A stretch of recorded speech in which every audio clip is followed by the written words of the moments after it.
Hi and welcome back to my channel. Today we will have a look at the new lens made by Meike, the 35mm f0.95 for APS-C format. This version is for Fujifilm X-mount.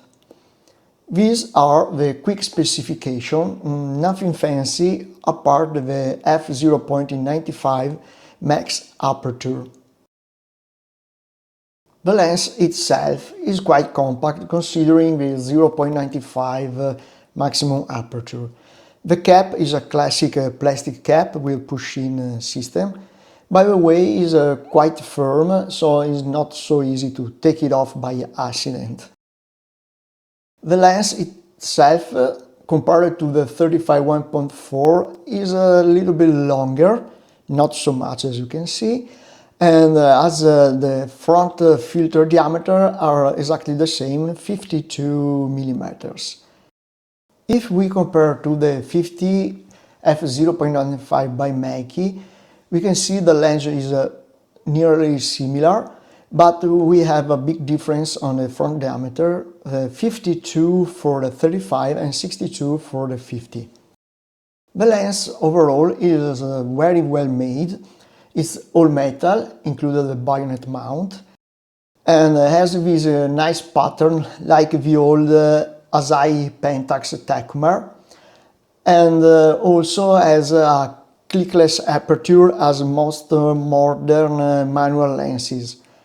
Honestly, I'm not a fan of the clickless aperture ring, since I prefer to hear and feel with my fingers the clicks to understand which aperture I'm in.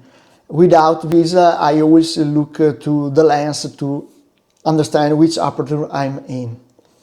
But I understand that video makers prefer a smooth aperture ring to better transition between focus and autofocus. The rings, the focus and aperture rings are both very smooth. I would prefer a longer rotation for the focus ring, since I found myself a little bit on struggle to have a perfect focus compared also to the 50. Two things to pay attention on this lens. One is the rear glass element. As you can see, is very close to the edge of the bayonet mount. I hope you can see it from the video. So if you are in a hurry and try to mount quickly this lens, you probably can risk to scratch it over the release button or on the bayonet mount. My suggestion is to turn to a minimum focus distance, so you have a little gap between the rear element and the edge of the bayonet mount. As you can see here, when I'm turning the focus distance, it changed quite a bit. One peculiar thing is the construction of this lens. You can notice there's an external barrel that's fixed, and the overall lens moves inside of it. You can see it right now. This can be a good thing during daylight, since it can work like a lens hood for your front element and avoid some flares. By the way, if you are mounting filters, be careful and use an external lens hood, because the gap between the front element and the filter can create more flares than usual. So be very careful. The iris has a very nice circular shape thanks to 13 blades, and this will reflect to the wonderful bokeh we will see later. Okay, let's go see some samples. Let's start saying that I'm using the latest Capture One Fujifilm X version, the 23, with all default settings, so exposure at 0 and also no chromatic aberration checked, and for sharpening the default settings, and also for noise reduction. So we are looking at the raw file straight from my X-T2 camera. Talking about the pros of this lens, I can say immediately that at the center of the image, the lens is quite sharp even at full aperture, as you can see here on the fur of a little doll. If we stop down the lens further to 1.2, 1.4 and up to f0.6, we will see an increase of this sharpness.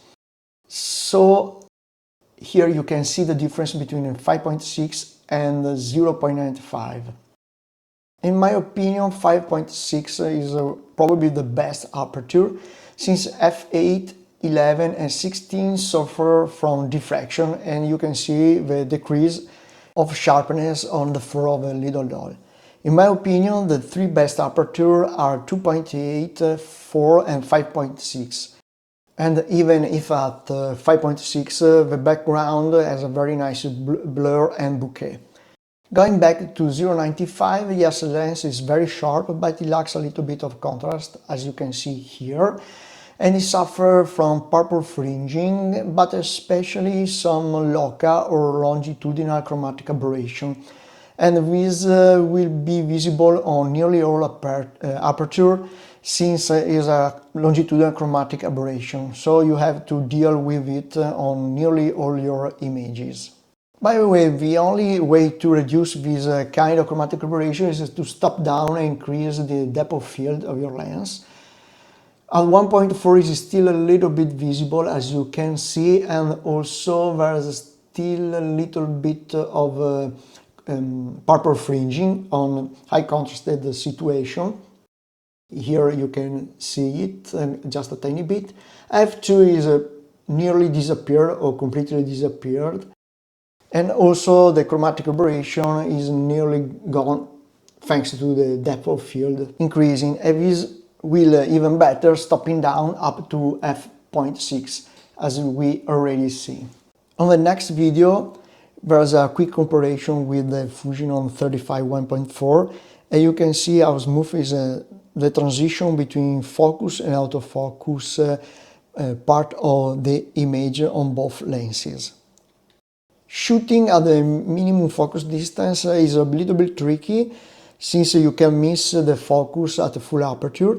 Here I miss a little bit, as you can see here in the center of the image. And talking about chromatic aberration is visible, you can clearly see here, but stopping down 1.4 you can see is almost all gone, and you have a better depth of field and great sharpness from this lens. I really like it, to be honest. Sharpness for sure is the strongest point of this lens. Look at the fur of the cat and its eye, how perfect they are. This lens looks so good, but it has a defect in my opinion, the field curvature. Here I'm at 1.4, and even if I did a little bit of motion blur, as you can see here, if we move to the side of the image, you can see here how the image has a loss on quality. If we move to the left, it's the exact same thing. It's not a depth of field issue for the wide aperture, but it's really a curvature field issue. Some call it a character lens, this kind of thing, but in my opinion, in this case, maybe we are just a little bit over a character lens compared to the 35 1.4 of Fuji. By the way, if you would prefer a sharp center and don't care about the edges of the image, this is your lens. I think it's very good for street photography.